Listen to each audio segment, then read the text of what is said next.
Hello साथीहरू, स्वागत छ तपाईहरुलाई अनलाइन एजुकेसनल युट्युब च्यानलमा। आज हामी क्लास 10 को युनिट 3 लिएर उपस्थित भएका छौँ, जसमध्ये युनिट 3 मा रहेको छ चक्रीय ब्याज कम्पाउन्ड इन्ट्रेस्ट भरमा यो पार्ट रहेको छ र यस पार्टमा रहेर आधारित हामीले आज फर्स्ट पार्ट लिएर उपस्थित भएका छौँ, जसमध्ये यो भन्दा पहिलाको युनिट 1 र 2 तपाईले हेर्नु भएको छैन भने त्यो डिस्क्रिप्सनमा मैले लिंक त्यहाँबाट छोडिदिएको छु, त्यहाँबाट पनि गएर तपाईहरुले हेर्न सक्नुहुन्छ भनेर जानकारी गराउन चाहे। र अब हामी यस चक्रीय ब्याजमा रहेर हामीले यस अभ्यासहरूलाई हामीले सल्भ गर्नेछौँ, जसमध्ये पहिला हामीले सबभन्दा पहिला बुझ्नुपर्ने कुरा के छ भन्दाखेरि चक्रीय ब्याज भनेको के हो यो बुझ्नुपर्छ। चक्रीय ब्याज भन्दाखेरि कुनै पनि मूलधनको निश्चित रकम समयपछि कुनै पनि मूलधन रहेको छ, सामा हामीले लगानी गर्छौँ त्यसलाई मूलधन भनिन्छ, र मूलधनको निश्चित समयपछि निश्चित अवधिपछि प्राप्त हुने ब्याजलाई त्यो सामा हामीले लगानी गरिसकेपछि त्यसबाट पनि केही ब्याजहरू प्राप्त हुन्छ र त्यो ब्याजले पनि केही समयपछि फेरि त्यही सामामा जोडेर मूलधन बनाइन्छ र मूलधनमा जोडेर सो रकमलाई मूलधन भनी ब्याज निकालिन्छ। ब्याजलाई पनि हामीले मूलधन मानेर ब्याजको पनि ब्याज निकाल्ने जुन हामीले गर्छौँ त्यसलाई हामीले त्यो रकमलाई हामीले के भन्छौँ चक्रीय ब्याज भनिन्छ। जस्तै एकचोटि हामीले लगानी गर्यौँ सामा र लगानी गरिसकेपछि त्यसको ब्याज प्राप्त हुन्छ र ब्याजलाई पनि फेरि त्यही सामामा जोडेर पुरा सबैको ब्याज निकालिन्छ भने त्यसलाई हामीले के भन्छौँ चक्रीय ब्याज भनिन्छ। यसरी ब्याजको ब्याज पनि निकाल्न हामीले निकाल्छौँ भने त्यसले के भनिन्छ चक्रीय ब्याज भनेर भनिन्छ। हामीले यो बुझ्नुपर्छ। त्यसैगरी चक्रीय मिश्रधन भनेको छ। चक्रीय मिश्रधन भनेको मूलधनमा कुनै खास अवधिपछि जुन हामीले लगानी गर्छौँ सामा त्यसको मूलधनमा कुनै खास अवधिपछि प्राप्त हुने चक्रीय ब्याज जोडेर निकालिएको मिश्रधनलाई चक्रीय मिश्रधन भनिन्छ भनेर भनेको छ। त्यसमा सामा र ब्याज सबै जोडिएर रहेको हुन्छ। यसरी अघिल्लो च्याप्टरमा पनि अघिल्लो क्लासमा पनि हामीले यसो सल्भहरूलाई अलिअलि गर्दै आएका छौँ। त्यसैले अब सामा बराबर हामीले पी भन्छौँ, सामालाई पी भन्छौँ। त्यसै गरी ब्याज दरलाई R% अनि समयलाई टी वर्षमा हुँदा यो समयलाई हामीले महिनामा दियो भने त्यसलाई वर्षमा कन्भर्ट गरेर लेख्नुपर्ने हुन्छ। सो ब्याज इक्वल टु आई र चक्रीय ब्याज भनेको चक्रीय मिश्रधन माइनस सामा जुन मिश्रधन हुन्छ चक्रीयको त्यो मिश्रधनबाट हामीले सामा घटाउँछौँ भने चक्रीय ब्याज आउँछ। अब चक्रीय ब्याज आइसकेपछि चक्रीय मिश्रधन निकाल्दाखेरि हामीले कुन सूत्र प्रयोग गर्नुपर्छ भन्दाखेरि P × 1 + R% को पावर टी समय यहाँ टी भन्छौँ। अब त्यसै गरी हामीले यो प्रतिशतको चिन्ह हटाउँछौँ भने 100 ले भाग गर्नुपर्छ। सो त्यही हामीले यहाँ लेखेछौँ P × 1 + R/100 को पावर होल को पावर टी भनेर लेख्छौँ। यो चक्रीय मिश्रधन निकाल्ने सूत्र हो।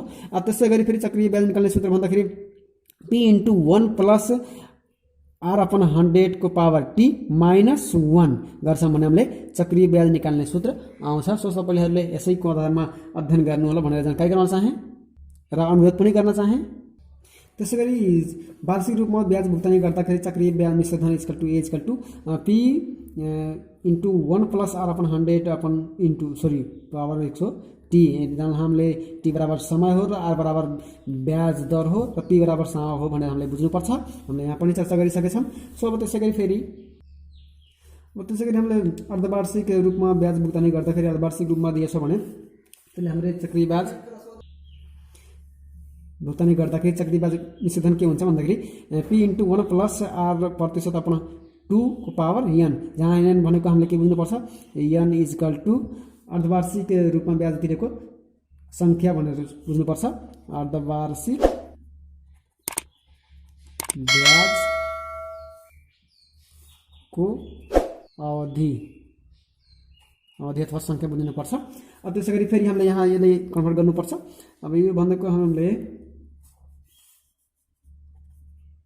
P1 + R भनेको आरै भयो, प्रतिशत यहाँ 2 छ, प्रतिशत तल गयो भने 100 ले गुणन हुन्छ, सो भाग हुन्छ n।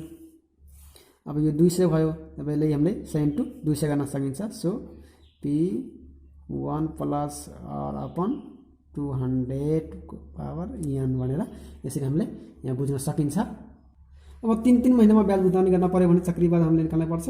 चक्रीय मिश्रधन A = P1 + R% चक्रीय भनेको 4 ले हामीले डिभाइड गर्ने। सो पावर n बराबर P1 + R। अब यहाँ फेरि हामीले प्रतिशतको चिन्ह हटायो भने × 100 हुन्छ बराबर n बराबर हामीले के लेख्न सकिन्छ 1 प्लस आर अपन 400 को पावर यहाँ लेख्न सकिन्छ। त्यसै गरी यो भयो त्रैमासिक। अब मासिक रूपमा भने मासिक रूपमा गर्न पर्यो भने मासिक रूपमा ब्याज भुक्तानी गर्दा भने हामीले यहाँ 12 गरिदिने छौँ। त्यही अनुसार चक्रीय मिश्रधन A = P1 प्लस आर प्रतिशत भनेको हामीले यहाँ डाइरेक्ट 12 गरिदिने। 12 गर्दाखेरि हामीले प्रतिशतले 12 सय गुणा गर्छ भने फेरि 1200 हुन्छ। सो हामीले यहाँ त्यसै गरिदिएको एकैचोटि। अब यसरी हामीले यो फर्मुला लगाएर हामीले विभिन्न किसिमको हिसाबहरूलाई सल्भ गर्न सकिन्छ। आशा छ तपाईहरुले पक्कै पनि यो सबैलाई बुझ्नु भयो होला। यदि बुझिदिनु भएको छैन भने भिडियोलाई फेरि रिप्ले गरेर पनि तपाईले हेर्न सक्नुहुन्छ। त्यसैगरी हामी अब क्वेशन नम्बर फर्स्टमा जान्छौँ। फर्स्टको 1 नम्बरमा भनेको छ क्वेशन नम्बर फर्स्टको ए नम्बरमा सूत्र प्रयोग नगरिकन हिसाब गर्नुहोस् भनेर भनेको छ। यसमा हामीले सूत्र प्रयोग गर्नु पर्दैन र नगरिकन पनि हामीले निकाल्न सकिन्छ। त्यसैले हामीले सूत्र प्रयोग नगरिकन निकाल्न भनेको छ। सो हामीले क्वेशन नम्बर 1 मा हेर्छौँ। वार्षिक 12% ब्याज दरमा रूपकले विदुरसँग रु 14,000 कर्जा लिएको छ भने 2 वर्षपछि रूपकले विदुरलाई जम्मा कति चक्रीय ब्याज तिर्नु पर्ला भनेर भनेको छ। यो हामीले बिना सूत्रको प्रयोग गरिकन हामीले यसलाई सल्भ गर्नुपर्छ। सो सोलुसन यहाँ हामीले दिएको छ। हेयर जे सबभन्दा पहिला हामीले दिएको छ त्यो हामीले निकाल्नुपर्छ। हामीले लेख्नुपर्छ जे हामीले प्रश्नमा दिएको छ। सो हामीले लेख्छौँ। अब हामीले यहाँ दिएको छ मूलधन हामीले कति दिएको छ 14,000। सो हामीले 14,000 लेख्छौँ। अब त्यसै पहिलो वर्षको ब्याज भनेको यहाँ चाहिँ 12% ब्याज पहिल्यै भनेको छ। सो हामीले 12% ब्याज लेख्छौँ। दोस्रो वर्षको पनि त्यही 12% ब्याज हुन्छ। 12% ब्याज भयो। अब त्यसै गरी फेरि 2 वर्षको लागि भनेको छ हैन। त्यसैले हामीले फेरि यसलाई 2 वर्षको ब्याज हामीले निकाल्नुपर्छ। अब प्रभावकारी ब्याज दर इक्वल टु हामीले के गर्नुपर्छ यो पहिलो वर्षको र दोस्रो वर्षको जोड दिने ए प्लस बी। यो पहिलो र दोस्रो वर्षको जोड दिने प्लस। अब यो पहिलो दोस्रो वर्षको इन्टु गरेर त्यसपछि हामीले यहाँ 100 ले डिभाइड गर्छौँ भने 1% हुन्छ। यो भनेको यिनीहरूको दुईटैको पर्सेन्ट पहिलो र दोस्रो वर्षको र एबी बटेको यो जम्मा चाहिँ 1% हुन्छ। अनि त्यसैले हामीले यसलाई 100 ले डिभाइड गरेको बराबर। अब यो हामीले ए बराबर कति दिएछ 12%। सो 12 प्लस बी भनेको पनि 12 रहेछ प्लस एबी भनेको 12 इन्टु 12। यो पोइन्ट नबुझ्ने इन्टु हो। सो यहाँ हामीले 100 ले डिभाइड गर्नुपर्छ। अब बराबर 12 24 भयो प्लस 12 इन्टु 12 144/100। अब यो 100 ले डिभाइड गरिदिएपछि हामीलाई 24 100/24 प्लस अब 144 लाई 100 ले डिभाइड गर्छौँ भने 1.44 हुन्छ। 1.44 प्रतिशत है 24%। अब 24 प्लस 1 बराबर कति भयो 25.44% हुन्छ। अब 25.44% यो 25.44 भयो। अब यो के प्रभावकारी ब्याज आई बराबर हम निकालेको। अब त्यसै गरी फेरि हामी चक्रीय निकाल्ने चक्रीय ब्याज कम्पाउन्ड इन्ट्रेस्ट जुन हामीले भन्छौँ। कम्पाउन्ड इन्ट्रेस्ट भनेको मूलधनको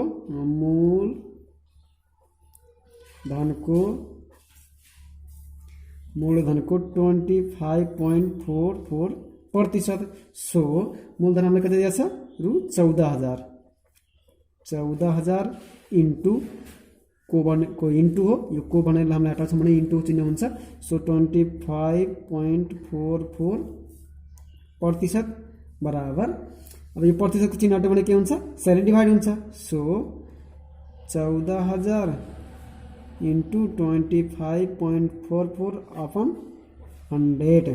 अब यो दुईटाको गुणन गरेर 100 ले डिभाइड गरे पनि हुन्छ अथवा यो हामीले यसरी दुईटा 0 काट्न सकिन्छ।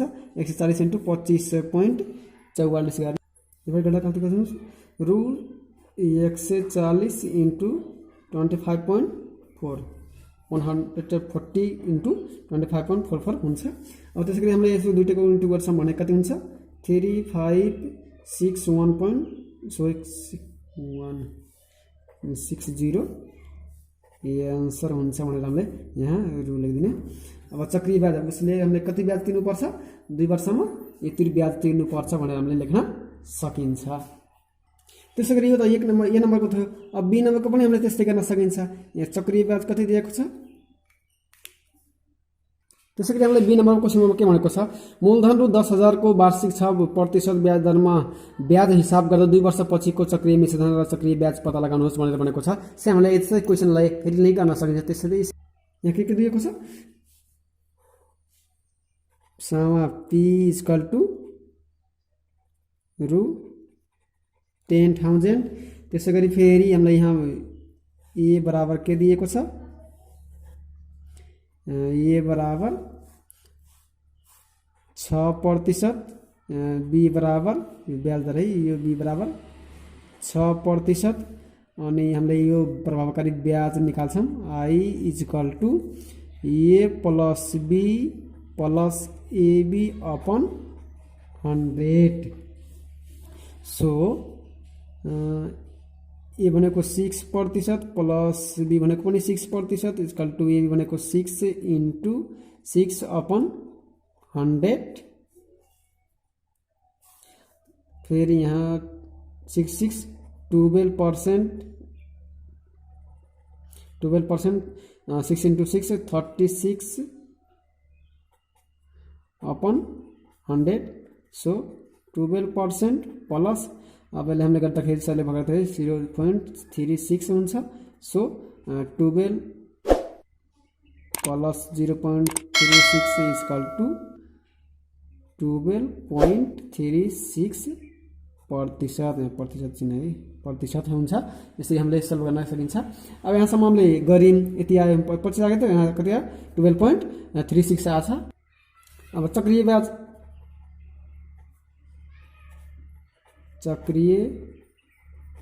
ब्याज equal to C T compound C I compound interest equal to रु 10,000 को 12.36%।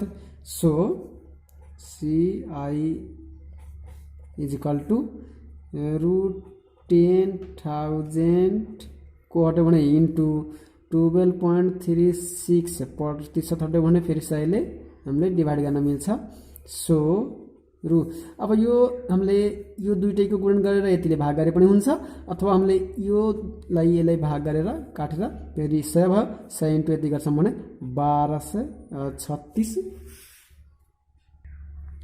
1236 रुपैयाँ हुन्छ भनेर हामीले यसरी चक्रिय ब्याज निकाल्न सकिन्छ। आशा तपाईहरुले यस्तो सल्भरलाई पक्कै पनि बुझ्नु भयो होला।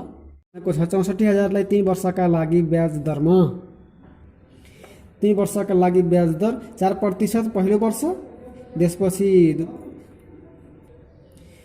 5% दोस्रो वर्षका लागि 6% तेस्रो वर्षका लागि निर्धारण गरी लगानी गर्दा 3 वर्षपछिको चक्रिय मिश्रधन र चक्रिय ब्याज पत्ता लगाउनु भनेर भनेको छ। सो हामीले यसलाई सल्भ गर्न सक्छौँ। यो क्वेशन अनुसार हामीले यसलाई सल्भ गर्छौँ सजिलैसँग सल्भ गर्न सकिन्छ। तपाईहरुले ध्यान दिएर हेर्नु होला। पहिलो वर्षको लागि हामीलाई सामा कति दिएको छ 64,000 हामीलाई सामा दिएको छ। सो पहिलो वर्षको लागि 64,000 सामा भयो र पहिलो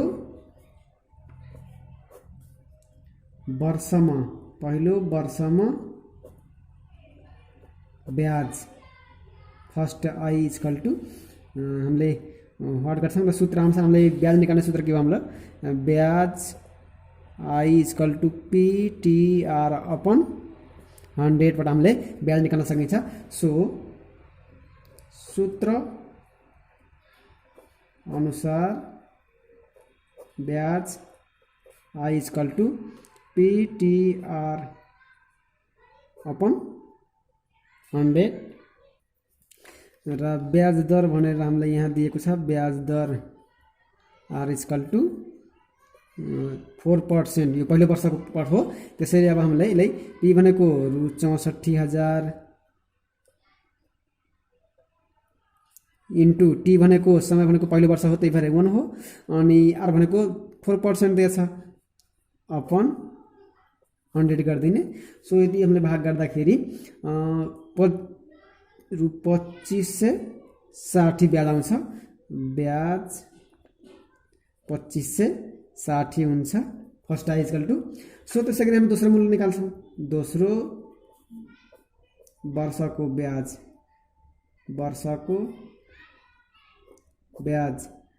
I2 इक्वल टू सेम सूत्र लगाउने बराबर।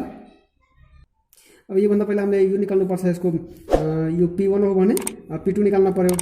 सामा दोस्रो वर्षको सामा P2 इक्वल टू रु 64 पहिलो सामा हो प्लस I1, यो ब्याज जोड दिने चक्री ब्याज हो, त्यसैले हामीलाई यसमा ब्याज जोड्न सकिन्छ।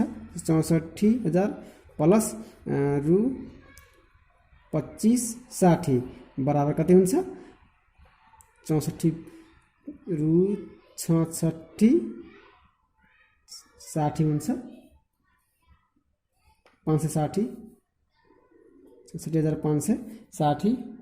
अब यो अनुसार I2 निकाल्ने। I2 equal two 66,560 into same सूत्र है, 1 भनेको 1 वर्ष भयो इन्टु 5 यसमा दिएछ। अब यो अनुसार हामीले ब्याज दर कति निकाल्न सकिन्छ? दिएछ हामीलाई ब्याज दर R equal to 5%, so divide by 100।